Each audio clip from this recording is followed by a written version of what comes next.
Assalamualaikum warahmatullahi wabarakatuh. Sampurasun. Alhamdulillah urang sadayana dipanjangkeun yuswa. Urang nuluykeun hanca mitra masih dina judul janji nu mawapati. Sumaga mitra ameh teu nyangkolong kana waktos. Aduh. Ceuk Pardi kadenge aduh-aduhan mata kuatir. Kuniang cengkat lelaunan sarta terus maksakeun maneh diuk bari muringis. Motong aduh-aduhan sia koplok. Mending sok gancang geura jawab sia. Sia rek tanggung jawab atawa moal? Mang Jumari nanya deui bari molotot. Untuna kekerot bangun anu gemes. Ari Pardi harita can bisa ngomong. Da puguh kanyerina acan leungit. Nempok itu Mang Jumari geus teu sabar. Serepet ngalugas bedog. Seseukeutna mending ngagurilap katojo ku panon poe. Nya puguh atuh Pardi teh beungeudna meuni pias. Awakna katarang ngaleper. Srog Mang Jumari ngadeuketan. Congo bedog diantelkeun kana tikoro. Cep karasa tiis. Pardi soak rarasaan geus asabres we eta bedog teh ngagorok tikorona. Ampun Mang, ampun. Kitu ceuk Pardi kadenge nyebut ampun. Da puguh bakat kusoak. Awakna ngadeg-deg. Kesang tiis atuh ngoprot meuni ngagarajag. Aha sia teh make jeung menta ampun Pardi. Sieun kojor. Ampun Mang, ampun. Abdi hayang keneh hirup. Walon Pardi ngomongna teu tatag lantaran sieun Mang Jumari kaburu nojoskeun bedogna. Oh, jadi sia teh hayang keneh hirup? Nya kantenan hoyong Mang. Heg, lamun sia hayang keneh hirup mah. Ayeuna ku aing moal di podaran. Tapi sia kudu daek mempertanggungjawabkeun sagala rupa kalakuan goreng anu geus dilakukeun. Jadi manusia montong sok hayang ngeunah sorangan sia. Ulah kena silai ngarasa jadi anak jelema beunghar. Jadi bebas sakamaka-maka batur. Lantaran pikeun aing si Jumari sanajan nya kasebut kolot sia teh jegud. Pikeun aing mah teu sieun. Sabab teu nincak dina jalan salah. Menta tanggung jawab sote bongan silai geus wani ngaruksak kana kahormatan anak aing. Sarta geus ngahina ngunghak camplak tur ngaragrakeun harga diri aing salaku bapana. Kaharti teu ku sia Pardi? Jawab. Kitu ceuk Mang Jumari. Ngomongna panjang lebar bari teu leupas neuteub seukeut ka Pardi anu teu bisa walakaya. Da puguh congo bedog masih dina beuheungna. Kahartos Mang, kahartos. Nya syukur lamun kaharti mah. Ayeuna sok jawab pananya aing minangka anu pamungkas. Sia rek tanggung jawab atawa moal? Mangga Mang. Mangga abdi bade siap tanggung jawab. Ceuk Pardi harita kapaksa kudu daek ngomong kitu. Lantaran lamun henteu sok bisi nya manehna dipaihan ku Mang Jumari. Syukur lamun kitu mah sia. Beuheung sia moal tulus digorok ku aing. Nuhun Mang, nuhun. Pardi bungaheun pisan ngadenge caritan kitu mah. Lantaran tang tu beuheungna salamet tina ancaman bedog Mang Jumari. Ayeuna mah hayu urang bareng nepungan Mbah Atma. Kolot silaing Pardi.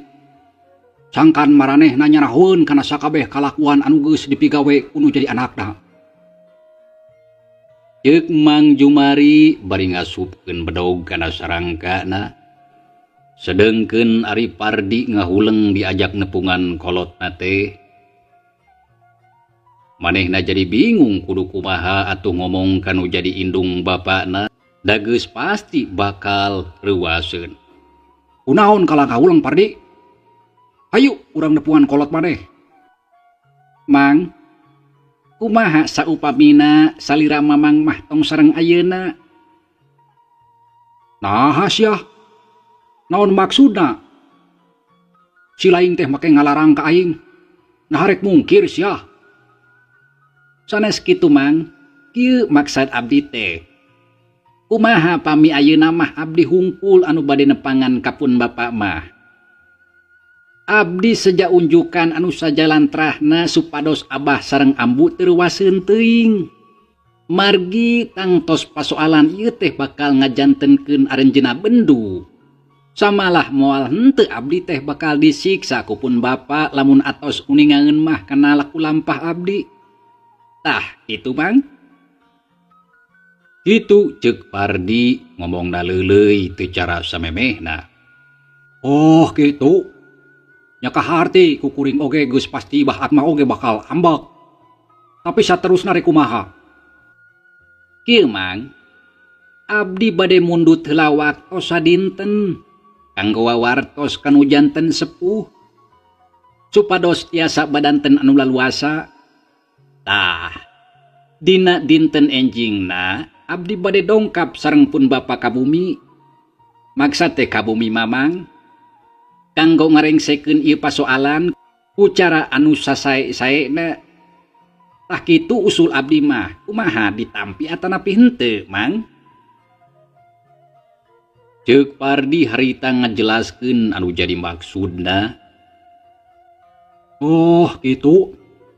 Nya kaharti atuh ari kitu mah. Heug, anjeun Pardi ku kuring dibere waktu. Tapi nepi ka poe isuk sia.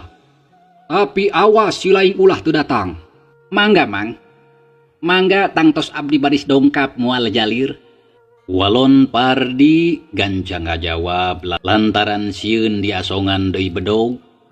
Sok padahal ari dina sajeroning hatena mah Pardi ngagremet ambek. Kaceuceup geus nanceb neuteuli hayang mulangkeun ka nyeri ka Mang Jumari. Ya heueuh kudu kitu sia.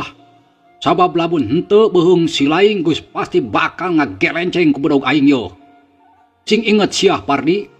Ieu ancaman lain ngan sakadar bobodohan. Kitu ceuk Mang Jumari. Bari ngadegungkeun sirah Pardi. Sanggeus kitu leos indit ninggalkeun Pardi anu keur diuk ngahuleng sorangan. Mitra kaum dangu sajigna Mang Jumari indit. Kuniang harita Pardi nangtung lalaunan bari buntang. Awakna karasa nyereri. Komo beungeut namah meuni geremep balas ditampilingan ku Mang Jumari. Kalacat unggah ka jero saung rek diuk nyarande kana bilik. Atena panas asa pating hareab kawas aya seuneu anu ngaduruk kana sakujur awakna. Aduh, dasar si Jumari edan. Ka aing eta wani nyiksa si kasebelan teh. Awas ya Jumari, dibales ya ku aing mah.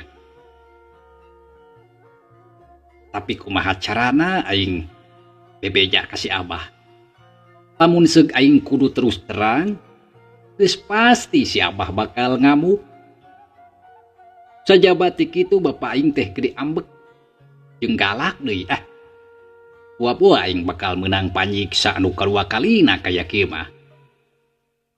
Pardi harita ngomong sorangan bari ngarampaan beungeutna anu karasa asap panas jeung nyeri. Nya keur sakedapan magahuleng tapi bari jeung mikir neangan cara anu hade sangkan bisa ngarengsekeun eta pasoalan. Daripada aing kudu nyumponan kana pamenta si Jumari, mending oge kabur aing mah ka kota. Baik nyumput sangkan teu nyahoan. Nya bener leuwih hade kitu. Itu cenah bari seuri sorangan kawas anu edan anyar. Tapi lamun aing kabur, kumaha lamun dilaporkeun ka polisi? Geus pasti bakal pada neangan lantaran jadi buronan. Sarta lamun pareng katewak, tangtu bakal asup ka bui aing teh. Lamun kitu mah moal jadi atuh meureun aing teh kawin ka Neng Lasmi. Kumaha rigus kieu? Bingung euy. Pardi harita meni ngarahuh bakat ku bingung. Mikiran cara sangkan bisa bebas tina masalah anu keur disanghareupan ku manehna. Telila jung nangtung terus gura-giru indit ninggalkeun eta tempat bari mawa pikiraneun. Kebat lengkahna Pardi anu harita keur ngagedi gelempang rek balik ka imahna sarta teu kudu dicatur mitra di jalana mah. Teu sakumaha lila oge geus nepi kanu dituju. Sup ka jero imah gok amprok jeung indungna Ambu Isoh anu keur mungkusan wajib di tengah imah. Geus di mana Ujang mending ngampleng ulin teh? Apanti tadi can dahar lain? Ambu Isoh langsung tumanya kanu jadi anakna. Teu ti mamana Ambu kan ukur ti balong hungkul. Resep ningalian lauk meni pating garuji beg. Arageung sareng seueur deui. Walon Pardi nembalana bari tungkul rada nyumputkeun beungeut na anu garmep da puguh sieun kanyahoan ku indungna. Ya pantes we atuh Jang. Laukna rek loba tur garede oge sabab apan ku bapa hidap mindeng dipelakan. Da kitu karesepna si Abah mah. Paribasana teh resep keur kembang balong cenah. Jig atuh kaditu geura dahar, dagu sadia sagala rupa oge. Ceuk Ambu Isoh bari jongjon sarta teu pati merhatikeun kana beungeut anakna. Mangga Ambu, kaleresan da abdi oge tos lapar. Walon Pardi terus ngaleos ka dapur ninggalkeun indungna. Satuluyna kebat muru ka tukang rek kukumbah. Sanggeus kitu ngadeuketan kana meja makan. Gek diuk ragamang kana tutup kadaharan terus dibuka. Bresa ngujeng deungeunna rupa-rupa aya goreng bujair, semur endog, cobek genjer, gorengan, teri, sambel jeung lalabna oge teu kaliwat. Da puguh ngahaja nyadiakeun keur manehna. Nya geus teu loba omong celebek bae Pardi harita dahar meni bangun anu pojo pisan. Da puguh memang geus lapar itadi kene. Tapi dina sajeroning kitu teh ari hatena mah teu weleh bari jeung mikir.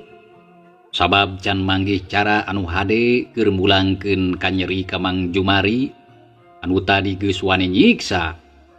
Sanggeus aya kana sawatara waktu Pardi geus rengse daharna. Terus bae ngadaweung dina bangku pipireun imah. Bari nyawang kalandeuh ningalikeun barudak anu keur ngarangon domba di tegalan. Tapi bareng keur kitu torojol si Ocin datang bari ngajingjing jarigen minyak tanah. Kawasna mah geus di warung. Damel naon Kang? Ceuk si Ocin tumanya bari nyerengeh. Pardi ngaliuk bari nembalan. Keur ngadaweung we atuh hayang niis. Ari maneh geus di mana? Wangsol meser minyak tanah abdi mah di warung di warang Juragan Ambu. Kumaha Kang tos pendak sareng Nyi Rasti teh? Geus tadi sok kaditu geura ka jero tunda minyak tanah teh. Tembal Pardi bangun anu embung ka papanjangan ngobrol. Mangga Kang. Sup si Ocin ka pawon sok nunda jarigen dina tempatna. Geus kitu nyamperkeun ka Ambu Isoh rek mikeun duit pamulangan. Anu harita masih keneh ngajemprak mungkusan wajib keur bawaeun Pardi ka kota minangka oleh-oleh kanu jadi uakna. Juragan ieu pangangsulan balanja. Si Ocin sor ngasongkeun duit sesa balanja. Geuning maneh geus balik Ocin. Parantos agan. Nya syukur atuh. Ari maneh geus dahan atawa acan? Manawi teu acan sonten mah agan. Walon si Ocin bari seuri. Nya ari can dahar mah pek atuh maneh dahar heula. Tapi samemeh napang nyaitkeun heula poe opak jeung ranginang dina luhur kenteng. Da geus sore ieu teh panon poe geus iuh. Sumohon mangga Juragan. Si Ocin terus ngaleos rek nyait opak jeung ranginang. Kesugri kaum dangu. Urang kocapkeun deui Pardi anu harita masih keneh keur ngadaweung di tukang. bari terus mikiran pasoalan anu ayeuna keur disanghareupan. Tapi sakitu geus lilana mikir, keukeuh acan manggihan keneh jalan kaluarna. Samalah anu aya mah kalah matak lieur jeung balueng. Aduh, kumaha hari geus kieu? Waktu geus maju ka sore, mangkaning aing can manggih akal anu hade. Poe isuk si Jumari geus pasti bakal nungguan aing. Lantaran tadi geus ngajangjikeun kitu. Sarta lamun aing teu datang, tangtu manehna bakal ngajorag ka dieu. Aya bahan piriweuheun ieu mah, komo lamun diseg amprok jeung bapa aing. Itu ceuk reuntes hate Pardi dina mangsa harita. Terus rumenghap narik napas jero. Teu lila ngaleos sup ka pawon. Terus ngadeuketan kana pago. Hop kana gelas, cirilik ngucurkeun cai tina teko.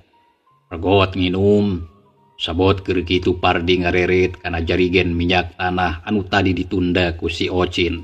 Sok nunda gelas, ngahuleng sakedeung, serengeh seuri sirahna ungut-ungutan. Paroman katara marah mai, sanggeus kitu Pardi harita terus tengah-tengo ka sisi kagigir, awas aya anu keur diteangan. Brai mukakeun pantolomari dapur. Uluy uyup ayap kana paparabotan, ret kana botol kosong, gap, dicokot, brug pantona ditutupkeun deui. Serog ngadeuketan kana jarigen minyak tanah. Gog cingogo, gap kana corong leutik anu biasa sok dipake. Sanggeus tutupna dibuka, cirilik botol dieusian ku minyak tanah. Ituna teh lalaunan bari dicekelan. Nya bareng jeung kitu torojol si Ocin mawa nyiru anu dieusi ku opak jeung ranginang. Sok ditunda luhur pago. Kanggo naon Kang minyak tanah di botolan? Ceuk si Ocin harita tumanya bari melong. Keur ubar nyeri beuteung. Walon Pardi bari jongjon teu ngaliuk-liuk acan ngajawabna asal padu disada. Ubar nyeri beuteung. Tembal si Ocin bari jeung setengah mikir lantaran kakara ngadenge minyak tanah dipake ubar nyeri beuteung mah. Ari rerencangan kuring mah minyak tanah teh ubar bau awak Kang. Dikumahakeun, sobohon dibalur-balur kana awak. Pang-pang nama pelebah kelek tadi usapan ku minyak. Meureun jadi bau minyak tanah awakna. Somohon janten teu bau awak teh. Ngan janten bau minyak tanah, henteu ngahiliwir bau haseum. Ih, kemana karep maneh mah. Nah nya eta teh Kang, ubar nyeri beuteung. Si Ocin nanya deui lantaran manehna penasaran. Nya cobaan we atuh teu percaya mah. Kitu ceuk Pardi bari nunda deui jarigen minyak kana tempatna. Itu deui corongna. Ari botol terus ditutupan pageuh pisan. Kumaha ari Akang tos nyobaan atawa acan? Acan Akang oge da kakara ceuk beja. Teuing nya teuing henteu. Oh kitu. Jadi cantang tuh bener atunya Kang. Heueuh kitu. Geus lah, teu kudu loba tatanya maneh mah. Jeung deui teu kudu sagala hayang nyaho ari taeun teh. Anggur mah gawe tuh cing bener. Ari bapak kuring keur ka mana Ocin? Pardi nanyakeun bapana Bahatma anu ti tadi can katempo.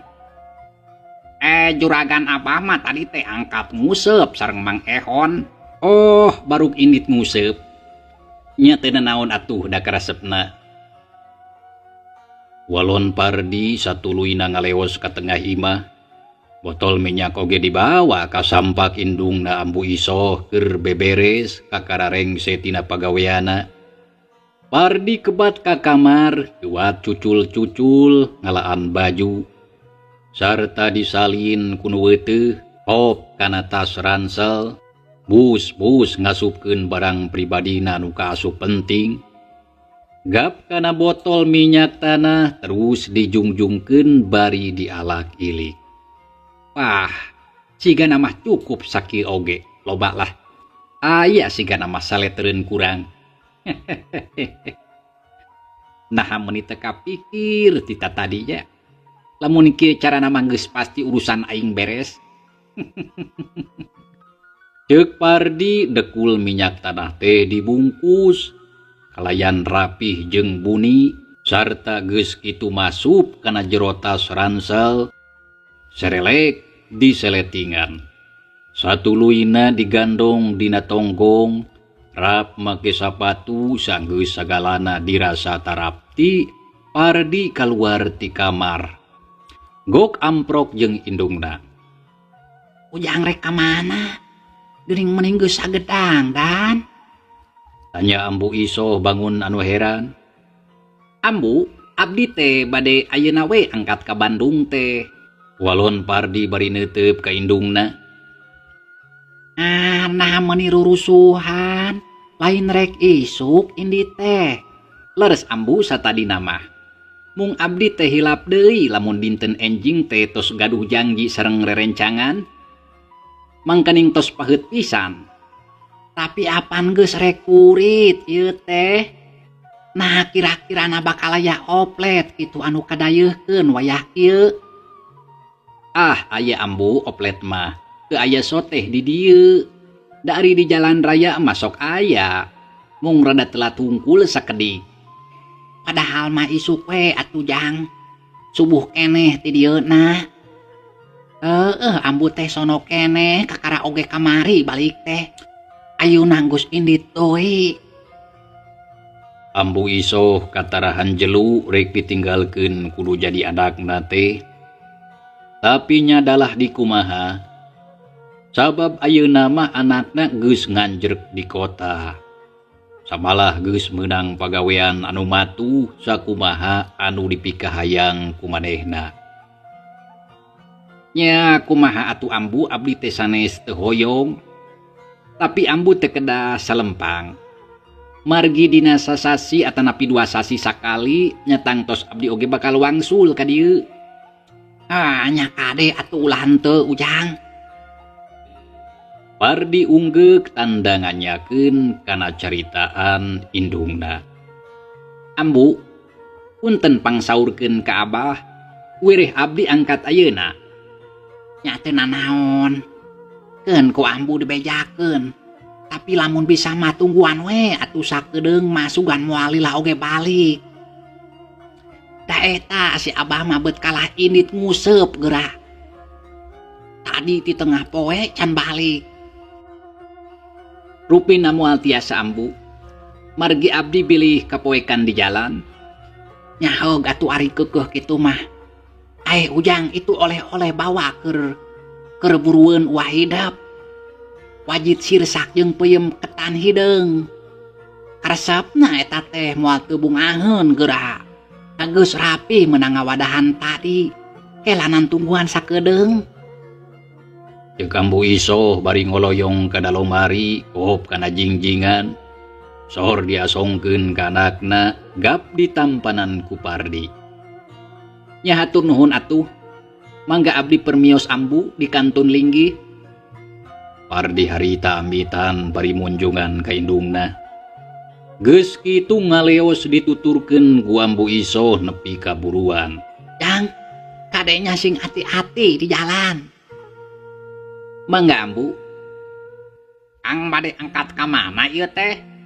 Si Ocin harita norojol ti gigireun imah. Akang mah rek kadayeuh ayeuna ieu teh. Ayu atunya. Bisi sore teuing ieu teh. Mangga Kang. Mangga wilujeng angkat.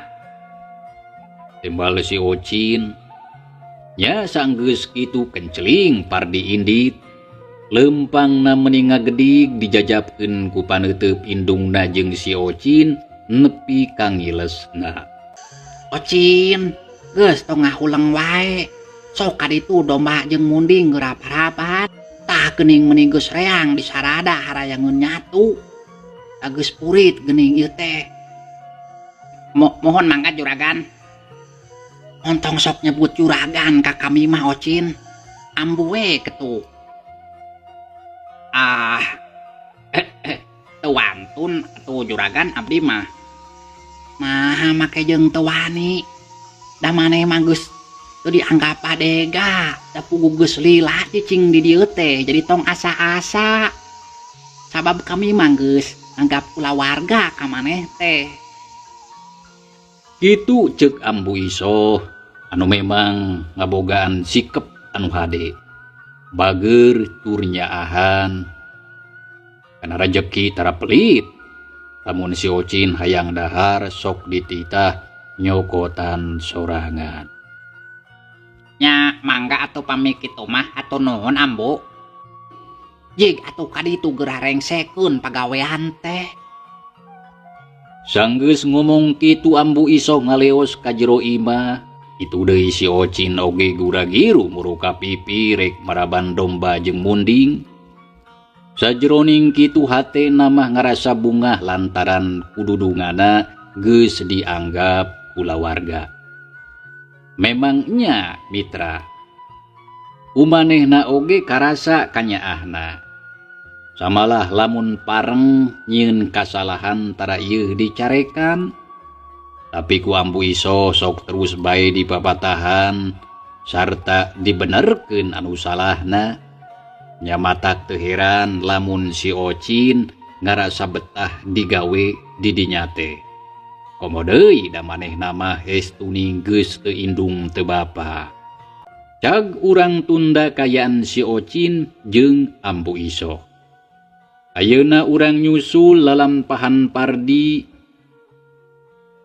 anu cenah nyarita mah rek mulang deui ka dayeuh. Pardi harita keur ngagedig leumpang mapai jalan desa dijajabkeun ku sora tongeret anu reang di sarada. Diringkeun ku hiliwirna angin leutik anu sumilir nebak kana dangdaunan.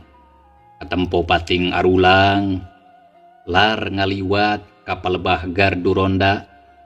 Gok amprok jeung batur salempurna sababara urang pamuda anu harita keur narongkrong di dinya. Geus kitu mungguh kabiasaanna, ya terus silih tanya tapi kituna teh teu lila satuluyna ngaleos. Satuluyna ngaleos deui rek neruskeun lalampahana. Sanggeus aya di sisi lembur, Pardi luak liuk nitenan kayaan di eta tempat. Kaayaan di dinya mah kawilang sepi ti iseun eueuh jalma sejen. Ya geus puguh kitu mah leok mengkol ka jalan satapak anu nurug tug mudun. Sarta rada barala di dinya mah terus lempang rurusuhan muru kalandeuh anu engke brasna bakal ancog deui ka balong Bahatma. Mangsa alam harita geus maju kaburit. Samalah mah geus reup-reupan, sora jangkrik jeung gaang geus mimiti reang di sarada. Sanggeus aya kana sawatara waktu akhirna Pardi anjog kanu dituju. Sarta langsung muruka saung rek ngadon leureuh. Teu lila geus nepi kawacat unggah geek diuk bari ngahegak. Aduh, lumayan geuning leumpang teh meuni capek. Anjaka tadi timah teu mekal cai keur nginum gara-gara bapasiras ti atuh da aing jadi kieu teh. Awas ya Jumari, rasakeun wawales ti aing. Ceuk Pardi bari nyusutan gesangna ku sapu tangan. Hatena ngadadak panas.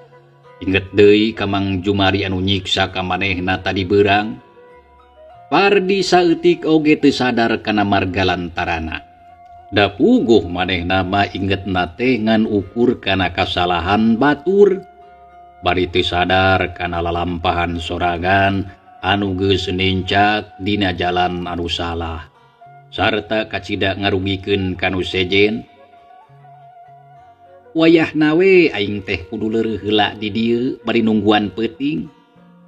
Susuganan eueuh jalma sejen anu nyahoeun. Sabab lamun batur aya anu nyaho bisa bahaya yeuh. Tapi da cik rarasaan mah geus rapih pagawean aing teh. Samalah kolot aing sorangan oge moal nyahoeun. Pardi gegeureun dengan sorangan. Usi-usiwal ngaluarkeun bungkus rokok tina saku baju, kop hiji terus diseungeut. Reup kaayaan teh poek beurang kaganti ku peuting. Pardi ngajentul sorangan sakapeung bari jeung pluk-plek nepakan reungit anu nyentetan kana beungeut jeung leungeun.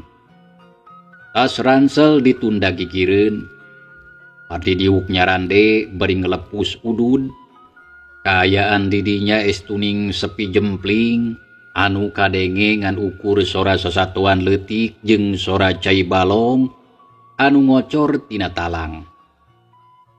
Jak urang tunda heula Pardi anu harita can kanyahoan naon maksudna.